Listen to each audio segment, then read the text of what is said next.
Hi guys, good evening. Narito po tayo ngayon sa aming tahanan sa San Simon, Pampanga.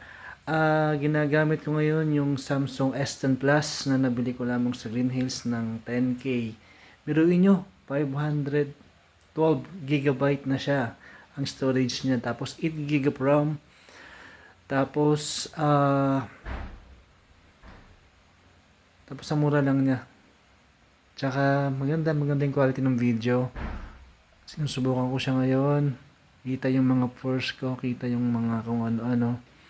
I'm using portrait mode dito sa aking S10 Plus. Maganda talaga pag mga flagship phone kasi masasabi mong quality yung mga videos. So far so good, oh. Okay yung video niya. Hindi siya mukhang pineke. Ang ganda, ang ayos.